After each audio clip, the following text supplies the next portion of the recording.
Friends, તો સ્વાગત છે તમારું મારી ચેનલ દીપિકાસ કિચનમાં. અને આજે આપણે બનાવવાના છીએ બદામના બિસ્કિટ, અને એ પણ બે રીતથી, કે એકમાં કઢાઈમાં અને એક ઓવનમાં. તો એનું મેજરમેન્ટ અને બધું જ હું ડિટેલ તમને આ રેસીપીમાં જણાવીશ. તો ચાલો રેસીપી સ્ટાર્ટ કરીએ. તો સૌથી પહેલાં મેં અહીંયા મેજરમેન્ટ, મારી પાસે શું છે કે હોમમેડ બટર હતું, એના લીધે હું બટરનું મેજરમેન્ટ પહેલાં કાઢીશ. જો તમે અમૂલનું એક બટરનું જે પેકેટ આવે છે 300 ગ્રામ જેવું, 100 ગ્રામ જેવું સોરી, તો એ તમે લઈ લો. પરંતુ મારી પાસે અહીંયા હોમમેડ બટર હતું ઘરનું જ, એટલે મેં અહીંયા મેજરમેન્ટ આવી રીતે કાઢીને કર્યું છે. તો 100 ગ્રામ જેટલું મેં અહીંયા બટર લઈ લીધું છે. હા, જો તમે મારી ચેનલ પર પહેલીવાર આવ્યા હોય તો પ્લીઝ પ્લીઝ પ્લીઝ મારી ચેનલને સબસ્ક્રાઈબ કરો અને નવા વિડીયોના નોટિફિકેશન માટે બેલ આઇકન જરૂરથી પ્રેસ કરો. તો અહીંયા આપણે જે આ બટર છે એને આવી રીતે વિસ્કરની મદદથી સરસ રીતે પહેલાં તો ફીટી લેવાનું છે. એમાં એર થવી જોઈએ, મતલબ કે સરસ ફીટાઈ જાય અને એકદમ ફ્લફી, જે આપણે ફ્લફીનેસ હોવી જોઈએ એ આપણી આવી રીતે રેડી થઈ જાય. તો અહીંયા મેં અડધો કપ જેટલું ખાંડ, દળેલી ખાંડ આવે છે એ એડ કરી છે, અને એને પણ આપણે વિસ્કરની મદદથી સરસ રીતે ફીટી લેવાનું છે. અને એ પણ બંને સરસ રીતે મિક્સ થઈ જાય અને એકદમ જે ક્રીમી ટેક્સચર આવવું જોઈએ એ આવે ત્યાં સુધી આપણે એને ફીટી લેવાનું છે. તો અહીંયા ફીટાઈ ગયું છે અને તમે જોઈ શકો છો કે એકદમ કેટલું ક્રીમી ટેક્સચર આવી ગયું છે.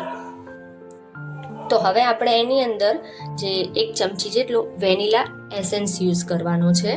બટર છે, અનસોલ્ટેડ છે. જો તમારે ઉપરથી નમક, મીઠું છે એ થોડું એડ કરવું હોય તો તમે એ પણ કરી શકો છો, પરંતુ વેનીલા એસેન્સની મદદથી બટર છે એનો ટેસ્ટ છુપાઈ જશે અને એકદમ ટેસ્ટમાં એકદમ સરસ જ બિસ્કિટ આપણા રેડી થશે. તો અહીંયા વેનીલા એસેન્સ પણ સરસ રીતે મિક્સ થઈ ગયો છે. તો એક ચાળણીની મદદથી મેં 1 કપ મેંદો અહીંયા આગળ ચાળી લીધો છે. તમારે ઘઉંના બિસ્કિટ બનાવો તો એ પ્રમાણે તમે અલગથી મેજરમેન્ટ લઈને ઘઉંના પણ બિસ્કિટ રેડી કરી શકો છો. તો હવે આ બાજુ આપણે બદામના બિસ્કિટ છે, તો એક મિક્સી જારની અંદર મેં અહીંયા 1 કપ જેટલી બદામ લીધી છે અને એને અધકચરી એટલે કે પલ્સ મોડ ઉપર રાખીને પીસી લીધી છે. અને થોડી બદામ મેં એક તરફ કાઢી છે, એનું પણ હું તમને આગળ વિડીયોમાં બતાવીશ. તો આ બદામ છે આપણે આની અંદર સરસ રીતે બેટરમાં મિક્સ કરી લઈશું. પહેલાં સ્પેચ્યુલાની મદદથી સરસ રીતે મિક્સ કરી લઈએ, કારણ કે હાથ શું છે કે વધારે ચીપચીપા થઈ જશે. તો પહેલાં આપણે સ્પેચ્યુલાની મદદથી થોડું મિક્સ કરી લઈએ.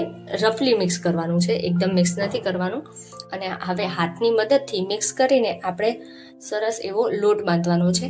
અહીંયા મેં જરા પણ દૂધનો યુઝ કર્યો નથી. દૂધનો યુઝ કર્યા વગર જ આ સરસ એવો આપણો બિસ્કિટ માટેનો લોટ બંધાઈને રેડી થઈ ગયો છે. જો તમને એવું લાગે કે ના, હજી આમાં થોડું મોઇશ્ચર ઓછું છે અને લોટ બંધાવવામાં થોડી વાર લાગે છે, એકદમ ડ્રાય છે, તો તમે એની અંદર થોડું દૂધ ઉમેરીને આવી રીતે લોટ બાંધીને રેડી કરી શકો છો. તો હવે આપણે એક બટર પેપરની ઉપર, હું અહીંયા કઢાઈમાં પણ બનાવીશ અને ઓવનમાં પણ બનાવીશ, તો મેં અહીંયા 2 પાર્ટ કર્યા છે લોટના. તો બટર પેપરની અંદર થોડું પોર્શન લઈ ફરીથી એની ઉપર બટર પેપર રાખીને વેલણની મદદથી આપણે આવી રીતે સરસ રીતે રોટલો તૈયાર કરવાનો છે. થોડો બહુ નથી, એને જાડો તો કરવાનો જ નથી, મીડિયમ સાઇઝનો રાખવાનો છે રોટલો. પતલો એકદમ ન હોવો જોઈએ અને એકદમ જાડો પણ ન હોવો જોઈએ. મીડિયમ સાઇઝનું રાખીશું તો શું છે કે જ્યારે બેક થાય છે ત્યારે એકદમ સરસ રીતે બધી બાજુથી બેક થઈ જાય છે. તો અહીંયા મેં પહેલાં ઓવલ શેપનો રોટલો રેડી કરી લીધો હતો. હવે આપણે ચારેય બાજુથી આવી રીતે કટ કરી લેવાનું છે. શું છે કે સ્ટીક બનાવવાની છે, સ્ટીકનો જે શેપ હોય છે એ રીતે. એટલે આવી રીતે મેં સાઈડમાંથી ચારે બાજુથી કાઢી લીધા છે અને એકદમ સ્ક્વેર શેપમાં લઈ લીધું છે. તો સ્ક્વેર શેપ કરીને એમાં પણ આપણે વચ્ચે સાઈડમાંથી બધા કાઢી લીધા છે. એ પણ આપણે જે સાઈડમાં બીજો લોટ રાખ્યો છે એની અંદર એડ કરીને બીજા રોટલો જે વણીશું એમાં આપણો એડ થઈ જ જશે. હવે એની ઉપર મેં જે સાઈડમાં બદામ રાખી હતી એ આવી રીતે આપણે ઉપરથી થોડી ભભરાવીને ફરીથી વેલણ 1-2 વખત ફેરવી દઈશું, તો આપણે સરસ એવો ઉપરથી પણ બિસ્કિટ બદામ છે એ સરસ રીતે એની બેક થઈ જશે અને સરસ પણ લાગશે.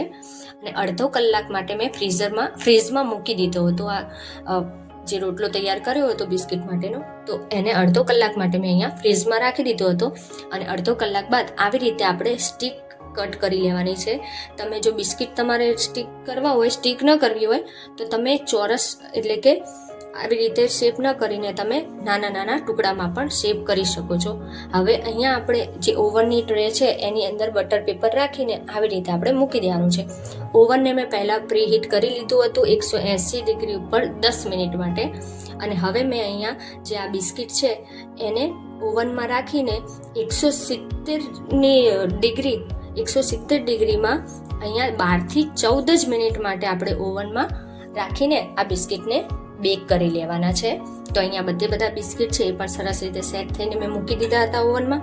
અને કઢાઈને પણ આવી રીતે આપણે પ્રીહીટ કરી લેવાની છે 10 મિનિટ માટે મીડિયમ ટુ હાઈ ઉપર.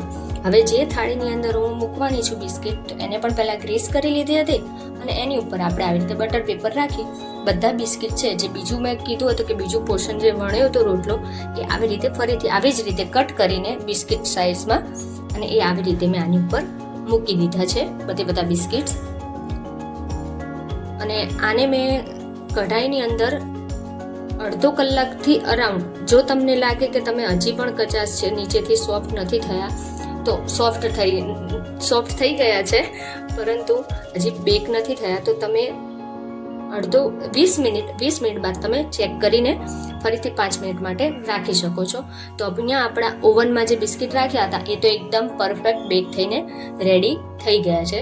તમે જોઈ શકો છો ઉપરથી પણ કલર એકદમ પરફેક્ટ છે અને નીચે પણ એકદમ પરફેક્ટ કલર થઈ ગયો છે. અને હવે આને આપણે ટુકડા કરીને પણ હું તમને બતાવું છું એકદમ ક્રન્ચી જે બહાર બિસ્કિટ મળે છે સેમ એ રીતે જ આપણા બિસ્કિટ રેડી છે. અને આ બાજુ આપણે કઢાઈમાં પણ 25 મિનિટ બાદ તમે જોઈ શકો છો કેટલા સરસ આપણા બિસ્કિટ છે એ બેક થઈ ગયા છે.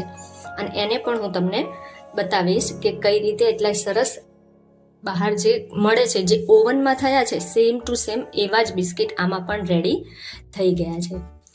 તો હવે તમે પણ ઘરે બનાવો અને બાદમાં મને જણાવો કે તમને કેવી લાગી મારી આ આલમંડ બિસ્કિટની રેસીપી.